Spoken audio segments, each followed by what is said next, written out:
everyone, and welcome to Stan the Wine Man TV. I am your host, Stan Rattan, and this is the Blue Collar Wine Show, where I try to help you spend your wine dollars wisely. We're continuing on with the Washington Wine Month theme. August is the second Washington Wine Month of the year. March is the first. We've already mentioned that. And I think it's appropriate. You have to dedicate an episode to, I think it's episode 218, 219, somewhere in there. I should know. 219. Okay, got it. You need to dedicate an episode to Merlot. Because I've said it again, I'll say it over and over again, Merlot in Washington State is awesome. And I know why people kind of got off Merlot for a long time. They did it on the Central Coast of California. Very insipid, lackluster wines came out of that area. They're still doing it.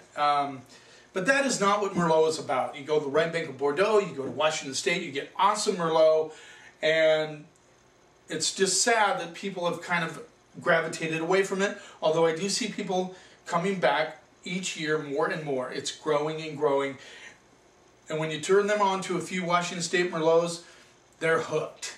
So we're going to do 3 Washington State Merlots, 2 that I'm very familiar with, 1 that I've never tried. I'm familiar with the winery, but have never tried them.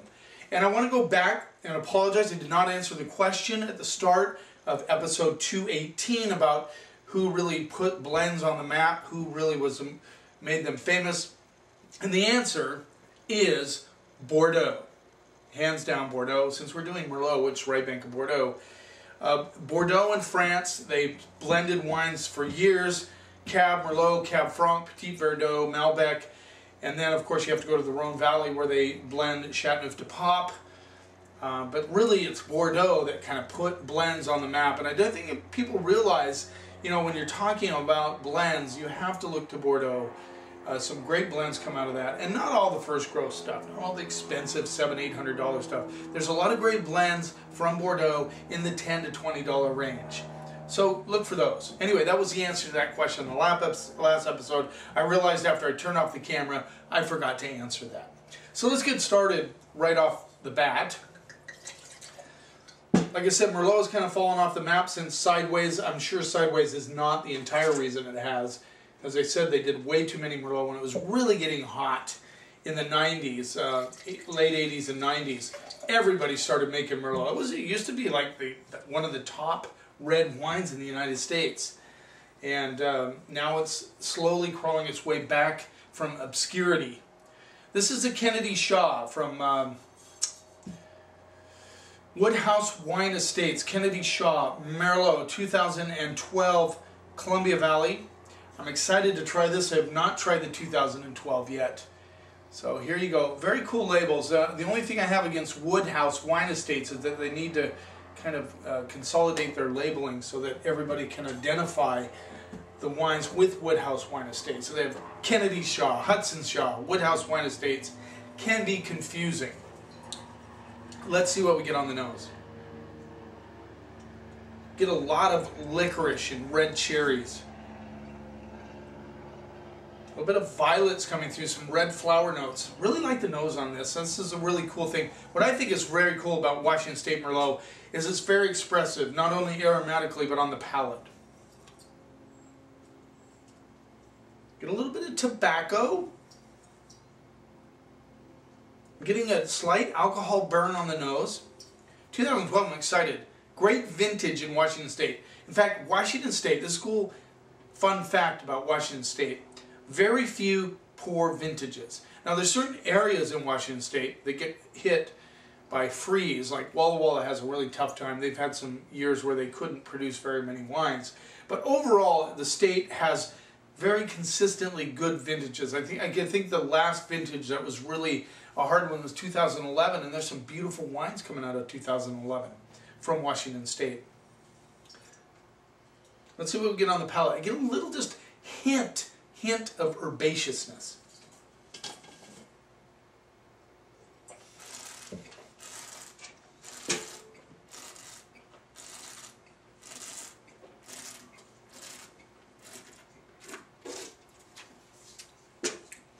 Very smooth on the palate, but good structure. It has some attitude. A little bit of white pepper on the back end. I'm getting a lot of white pepper lately. I don't know if you noticed, but white pepper all day. Currants and cherries, big time. Front to back, nice seamless flow across the palate. Good intensity. Now you get a little bit of licorice. The red flowers are coming through on the palate.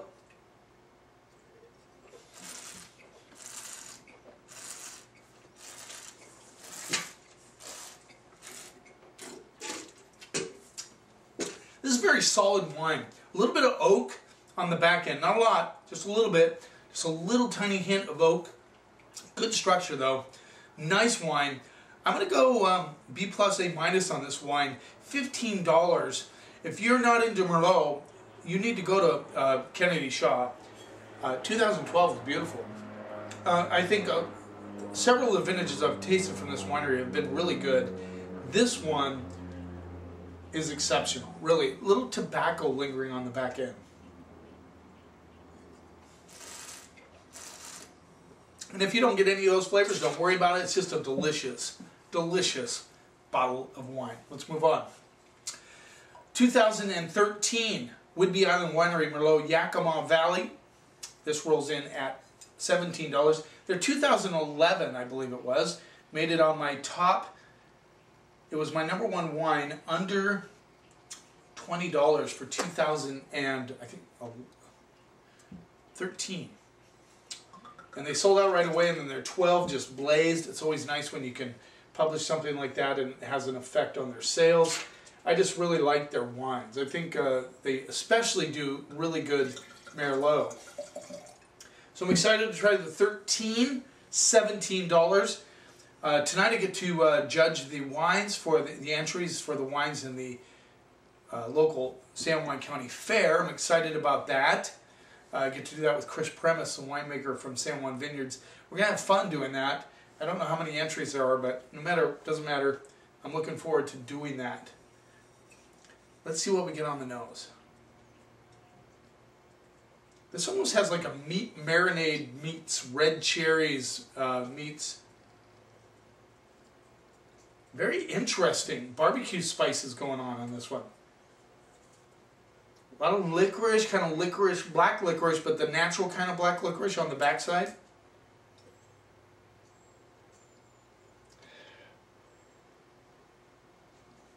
Yeah, very meat marinade, kind of almost beefy on the nose, which is very curious. I'm kind of excited to try this. Let's see what we get on the palate.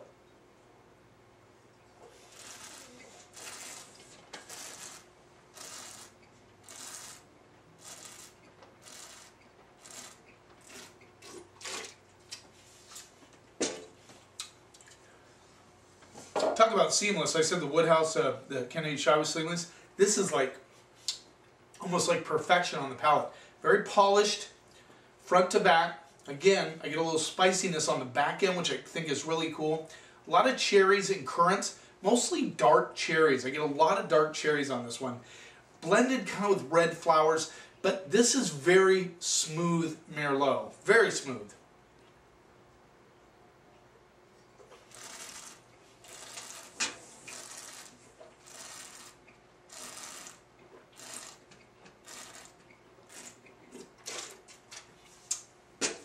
Very interesting. Barbecue spices kind of hit on the mid palate.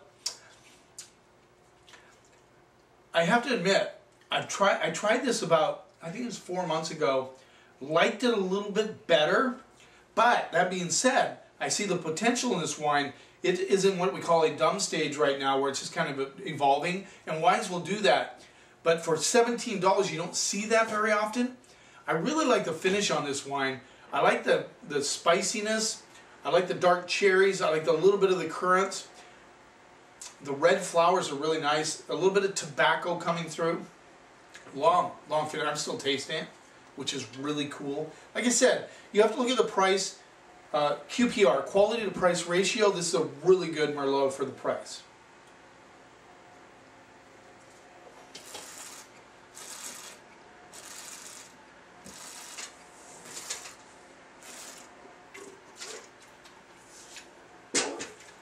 I'm really getting a little bit of a herbaceousness right after the mid palate, going into the finish, kind of like chewing on blackberry stems, but it's not prominent. It's not like a an off-putting thing. For guys who like Carmenere, they may love this wine. Absolutely. But just in really nice balance. This wine could age easily 5 years. It's going to develop nicely. I had it 4 months ago. Like I said, it was expressing itself just a little better. I like the rose petals I'm getting on this. Yeah, I'm going to go A- B+ on that one also. They're very, very similar in quality, very, very close in price. And I think that anybody who is introducing themselves to Merlot from Washington State would do themselves a favor to try either one of these wines. Let's move on. Efeste Upright Merlot. I've never tried this Merlot before. I'm kind of excited. Clipson Vineyard, very famous Red Mountain Vineyard, 2010. This rolls in at, I forgot to look it up. I'll post it in the bottom comments, but I think it's in the $30 range. I'm pretty sure. I was supposed to look it up when I went to work. I left the catalog there. Sorry guys. I know it's in the upper tier of wines. It might be $30 to $40, somewhere in that price range. 2010. Efeste is a kind of a acronym for they use the last two letters of the three people that own this winery and put it all together to come up with Efeste. Curious to try this. They have a new winemaker. Their winemaker for a long time moved on to work for Charles Smith. Now they have a new winemaker. His name is Brennan Layton. All right. Kind of excited to try this wine. 2010.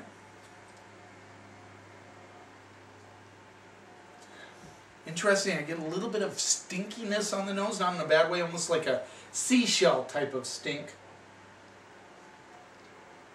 I get a lot of blackberries and cherries coming through.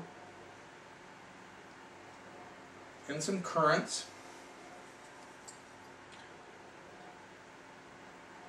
I can't get past it. Kind of, it reminds me of a clamshell. It's a little bit of sand and a little salt water, dried up just a little bit. It has that smell to it.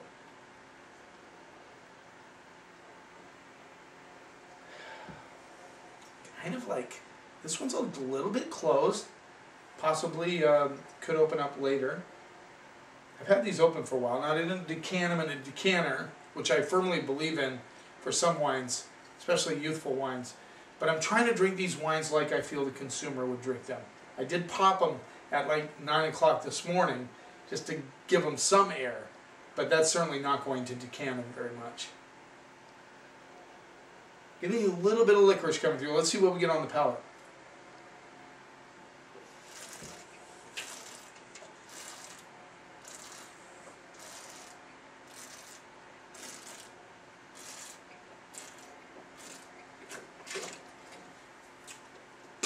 Wow, wow, wow, wow. Take the Whidbey Island Merlot, polish it with water, and ramp it up about 3 times, and you get Efeste Merlot. Very, very, very smooth, very polished.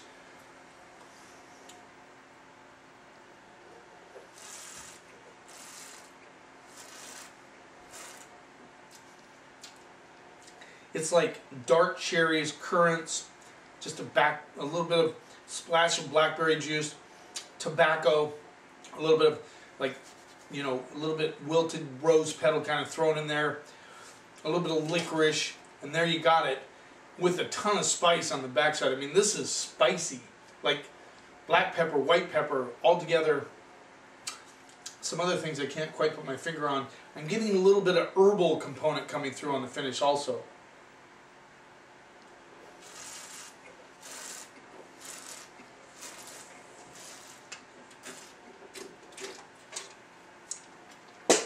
Decent tannins too. I get a little bit of grip on the finish. If you think the Whidbey will last 5 years, just look at the Efeste Upright. Definitely 5 to 10 years. Solid wine, very solid. I'm going to go a solid A- on that wine. I think it's very good. Like I said, I'll post the price down below when I list it. I'll just give you the price of the Upright so you know what it is. I know it's up in the $30 range, so I'm pretty sure about that. exciting to try three really good Merlot from Washington State, and this is just the tip of the iceberg. There's many, many more. I might have another episode before the end of the month on Merlot, just because Syrah, Merlot, Riesling, top 3 wines probably in Washington State. But the cool thing about Washington State, this is very cool, is the diversity. I mean, I've had great Cinsault, I've had great Grenache, I've had great Tempranillo, I've had great Sangiovese from Washington State. I've had even good Gruner Veltliner, the Roussan. There's tons of great wines coming out of Washington State. So celebrate Washington Wine Month with me. Go out and buy some Washington wine. Check them out. Check out Merlot. And remember, wine is not a mystery. It is just fermented grape juice. Drink it. Enjoy it. Try new things. Try Merlot. Don't listen to everybody about Merlot. There are great Merlots out there. But never, ever let anybody tell you what you should or shouldn't like. And if you do that, you and I can take the snob out of wine.